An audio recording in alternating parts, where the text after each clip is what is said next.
ओम नमो भगवते वासुदेवाय। षडाविंशोऽध्याय। श्रीभगवानुवाच शृणुजननी मो वचन जे तत्त्वज्ञानरलक्षण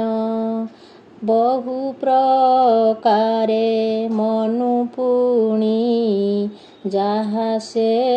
କହିଛନ୍ତି ବାଣୀ ଏ ଜ୍ଞାନ ଜାଣିଲେ ପୁରୁଷ କାଟଇ ମୋହ ଗୁଣ ପାଶ ନିଶ୍ଚଳ ଭାବେ କରି ଧ୍ୟାନ ଆତ୍ମାକୁ କରନ୍ତି ଦର୍ଶନ ଅଶେଷ ବନ୍ଧ ନ ଫିଟଇ ବିବେକ ଜ୍ଞାନ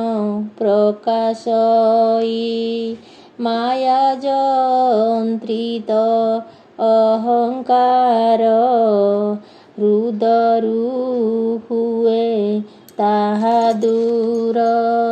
କହିବା ଶୁଣ ମନ ଦେଇ ଯେ ମାର୍ଗେ ସଂଶୟ ନଥାଇ ଯେ ଆତ୍ମା ଅନାଦି ପୁରୁଷ ପ୍ରକୃତି ପରେ ତାର ବାସ ସ୍ୱଭାବେ ନିର୍ଗୁଣ ଅଟଇ ଜ୍ୟୋତି ସ୍ୱରୂପ ପ୍ରକାଶଇ ବ୍ୟାପିଛି ଏ ବିଶ୍ୱ ସଂସାରେ ପ୍ରାଣୀଙ୍କ ବାହ୍ୟ ଅଭ୍ୟନ୍ତରେ ଏ ରୂପେ ପ୍ରକୃତି ପୁରୁଷ ସୂକ୍ଷ୍ମ ସ୍ୱରୂପରେ ପ୍ରକାଶ ସେ ବିଷ୍ଣୁ ସୃଷ୍ଟି ଇଚ୍ଛା କରି ଆଦି ପ୍ରକୃତି ରୂପ ଧରି ତ୍ରିଗୁଣ ଜାତ ସେ କରଇ ରଜସାତିକ ତମ ଦେହି ରଜସର୍ଜଇ ପାଳେ ସତ୍ୱେ ତମ ସ୍ୱରୂପେ ହରେ ନୃତ୍ୱେ ଏ ରୂପେ ଲୀଳା ସେ କରଇ ଦୈବ ଗୁଣମୟ ଯେହି ଜୀବ ହିଁ ନାନା ରୂପ ଧରେ ଚିତ୍ର ବିଚିତ୍ର ଏ ସଂସାରେ ପ୍ରଜା ସର୍ଜଇ ନାନା କଳ୍ପେ ସ୍ଥାବର ଜଙ୍ଗମାଦି ରୂପେ ଜ୍ଞାନ ଆବୃତ ତାର ଦେହି ସାକ୍ଷୀ ସ୍ୱରୂପେ ସେ ଦେଖଇ ଏ ରୂପେ ପୂର୍ବର ଭିଆଣ ପ୍ରକୃତି କରଇ ନିର୍ମାଣ କର୍ମ ଯେ ଗତାଗତ ହୋଇ ଉଚ୍ଚ ନୀଚକୁ ସେ ନିୟଇ ପ୍ରକୃତି ମାର୍ଗେ କରି କର୍ମ ପ୍ରାଣୀ ଲଭନ୍ତି ପଥ ଶ୍ରମ ନିବୃତ୍ତି ଧର୍ମ ମୋକ୍ଷ ହୋଇ ଏବେ ନିମାର୍ଗେ ସେ ଭିଆଇ ସାକ୍ଷୀ ସ୍ୱରୂପେ ସର୍ବଦେହି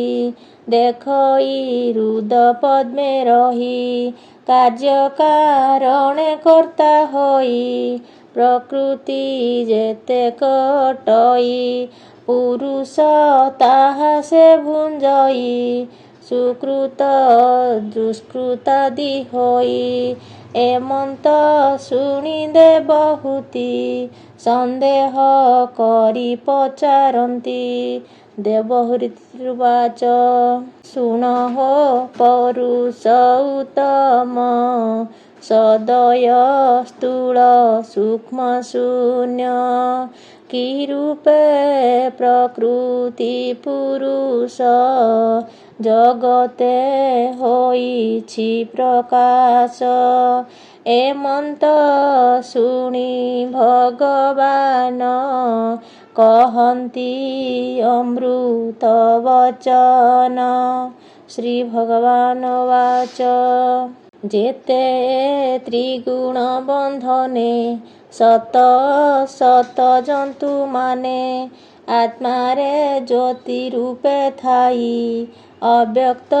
रूपे प्रकाशई प्रधान रूपरे प्रकृति समस्त कर्मे अधिपति समस्त रूपे से बहई महत आदि जेते देही शुण जननी एक चिते चतुर्विंशति तत्व जेते ए पंचविंश चतुर्दश प्रत्यक्ष करिबा प्रकाश पृथिवी आप तेज जात आकाश आदि पंचभूत गंध रूप रस शब्द स्पर्शादि तन्मांतरे भेद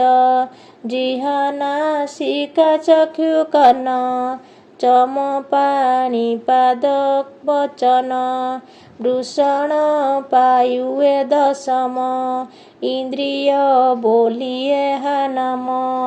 मन बुद्धि जे अहंचित चतुर्विंशति सबु तत्व पंचविंशति काल कही ए रूपे संख्या कर्म होई प्रकृति एते रूप होई कार्य कारणे प्रवर्तई काल स्वरूप रे पुरुष सर्वत्र हुई प्रकाश ए देह मूल अहंकार आयु हरई निरंतर ए देहे कर्ता तिनि होई समस्त भोग से करई ए पुण्य काल चेष्टा बळे सर्वनाशई भूमि तळे काल स्वरूपी भगवान काल स्वरूपी होई जान ए पंचविंश रूप होई अपरे शुण मन देई समस्ते धर्मे परिपूर्ण से जेते परे नाही धर्म से जोनि परे जे पुरुष परम रूपी से प्रकाश से सर्वभूते परिपूर्ण जलरे चंद्रमा जे सन प्रकृति तार तहु जात तातहु हुए महतत्व हिरण्य मध्य तार देही ब्रह्मांड मध्य विचारई ए विश्व आत्मा जे अटई सूक्ष्म स्वरूपे अछि रही आत्मारे प्रकाश से होई ए घोर तिमिर नाशई जे स्थाने राग बस नाही पर न जानई सत्वगुण रे प्रकाशई निर्मल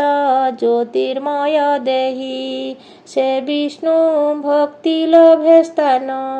वासुदेवटी जार नाम आध्यात्मा रूपी से चैतन्य महत बोली तार नाम पर व्यापी छई विकार भाव जार नाही सोइच्छा शांत भाव बही अमृत भाव तार देही कल तरंगु जेन्हे फेन सृष्टिता देहरु उत्पन्न जे जहा तहु जात होई से क्रिया शक्ति रूपे बही ए अहंकार रूप तिनि जन्मयी शुण गो जननी सात्विक राजस तामस एतिनी हुवन्ति प्रकाश मन इंद्रिय पंचभूत एतिनी गुणे होई जात सहस्र शिर बाहु होई शंकर शरण जहा कही अनंत रूप माया सेही भूत इंद्रिय मन मोही कर्ता स्वरूपे देवजात कारणे इंद्रिय संभूत कार्य स्वरूपे भूत देही त्रिगुणे प्राणी मोह होई सात्विक अंशु मन जात संकल्प विकल्प रे स्थित जय ऋषि केश सर्वेश्वर श्याम सुंदर कले बर ता भक्ति साधि जोग सिद्ध मन को करिण निरोध रजगुण बुद्धि जात दिव्य विज्ञान इंद्रियत विज्ञान निश्चल अटई निद्रा विकल्पे इंद्रि रही बुद्धिर बलु हुए जात एबे गो शुण तुम्भे मात क्रिया कर्म रे इंद्रि गण जे जहा कर्मे प्रवर्तन प्राण से क्रिया शक्ति बले भोग भुंजई कुतूहले बुद्धि विज्ञान शक्ति बले ध्यान जोगरे से निश्चले तामस गुण पंचमात्र विष्णुर अंशे से विदित आकाश गुणे श्रोत्र होई शब्द संग्रह करई शतादि पंच मात्रा माने अर्थ आश्रय जे झस्ताने आत्मलिंग कुसे तो शांति स्वभावे अदृश्य अटन्ति प्राणिक बाह्य अभ्यंतरे प्राण इंद्रिय से आत्मा रे आश्रय होई न दिशन्ति आकाश गुणे ए प्रवृत्ति आकाश गुणे पंचमात्र कालर गति बले जात सर्वमात्रारु वायु होई कर्मता संग्रह करई मृदु कठिने कर्म होई शीत तपत से जाणई एमन्ते वृक्षे हन्ति जन्म शाखा प्रशाखा पत्रमान से रूपे एक ब्रह्म तहि ए सर्व उत्पत्ति हुआई आत्मा को आश्रय करिथाई वायुर बले से चलई इंद्रिय गण शब्द गंध प्राणी को करन्ति ए भेद कर्म मार्ग रे भ्रमन्ति प्राणी को विग्रह चिंतन्ति शब्द जे कर्ण आश्रय करे रूप बसई चक्षु द्वारे आघ्रणे गंध से बसई रस जे जिहारे रसई स्पर्श जे चर्मरे बिहरे एणु तपति सर्वठारे अग्नि पवन नाभिदेशे बसन्ती क्षुधा तृषारसे रूप रूप भल मन्द चक्षु द्वारे करे भेद कट जे मधु तिक्त रस जेहा जे जाने ता अवश्य तपति आदि जेउ क्लेश आत्मारे हुई प्रकाश सौरभ गंध जे दुर्गंध नासिका करे तेणे भेद स्तुति निंदन जेते बाणी शब्द जे ताकू परिमाणी स्पर्श जे स्नान लेप तप्ते भेद करई अनुव्रते ए मार्गे प्राणीये भ्रमन्ति दंडे हे स्थिर से नुहन्ति धारणा जोगे मन धरी परम ब्रह्मे लय करी सर्व प्रकारे सत्वगुणे शांति भजीवनुक्षणे ए देव वृक्षर लक्षण एबे कहिबा मात शुण जे काले प्रलय हुई ए सर्व रूप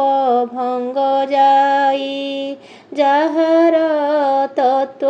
जे उत्पन्न ताहार तहि सेहि लीन से क्षणी प्रभु भगवान जोग निद्रारे अवसान पुणी ए सृष्टि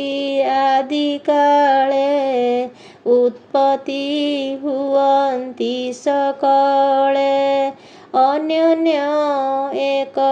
तत्व हुअन्ति तक्षणे रूप कुलभन्ति जले हिरण्यकोश प्राय पड़िभा सन्ति महाशय केते हे काले तहु जात सहस्र शिर जे अनंत जले शयन से आनंदे ब्रह्मा जन्मिले नाभि पद्मे सृष्टिर अधिपति से ही विष्णुर आदि रूप होई ए अंश जेबा जहु जात विराट रूप गुण मात ए अंशे जेबा जहु जात विराट रूप शुण मात बचनु अग्नि संभवई नासारु प्राण जात होई प्राणरु वायु उत्पन्न चक्षुरु जन्मिला अरुण कनरु दिगमान होई इंद्रिय दश रूपे तहि चर्म उपरे लोममान औषध गण ताकु जान तारे तो आप जे अटई गुह्यता मृत्यु लोके कही मुंजेता हारो इंद्रि दश ता सर्व गति ऋषिकेश नाभिया श्रित शिरकूल ଏ ସର୍ବ ନଦୀଙ୍କର ମୂଳ ଉଦରେ ସମୁଦ୍ର ଛଇ କ୍ଷୁଧା ପିପାସା ଅଗ୍ନି ଦହି ମନ ସେ ଅଧିଷ୍ଠିତ ହୋଇ ବିଷୟ ଭେଦ ସେ କରଇ ମନର ପରେ ବୁଦ୍ଧି ଜାତ ସେ ବୁଦ୍ଧି ମହତୁ ସମ୍ଭୂତ ଏତେ ପ୍ରକାରେ ଜାତ ହୋଇ ବିରାଟ ଅଙ୍ଗରେ ବହଇ ଏ ଚତୁର୍ଦଶ ଲୋକ ସ୍ଥିତି ବିରାଟ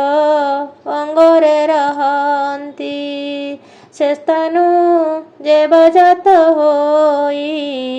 ସେ ଅଙ୍ଗେ ସେହୁ ବିଶ୍ରାମଇ କ୍ଷେତ୍ରଜ୍ଞ ରୂପେ ଆତ୍ମା ଥାଇ ସାକ୍ଷୀ ସ୍ୱରୂପେ ସେ ଦେଖଇ କାର୍ଯ୍ୟ କରିଣ ଇନ୍ଦ୍ରିଗଣ ଆତ୍ମାକୁ କରନ୍ତି ଭ୍ରମଣ ଏ ଭାବ ଜାଣି ମୋର ପାଦେ ଯେବା ଭ୍ରମଇ ପ୍ରମାଦେ ଏ ଭବ ଜଳୁ ସେ ତରଇ ଏ ମାୟା ତାଙ୍କୁ ନ ଲାଗଇ ସୁଜନ ଜନେ ଏଣେ ରସ କହିଲା ଜଗନ୍ନାଥ ଦାସ। ଇତି ଶ୍ରୀମଦ୍ଭାଗବତେ ମହାପୁରାଣେ ପାରମହଂସ ସଂହିତାୟା ବୈୟାସିକା ତୃତୀୟ ସ୍କନ୍ଧେ କପିଳ ଦେବହୂତି ସମ୍ବାଦେ ନାମ ଷଡ଼ବିଂଶୋऽଧ୍ୟାୟ। ଓಂ ନମୋ ଭଗବତେ ବାସୁଦେବାୟ।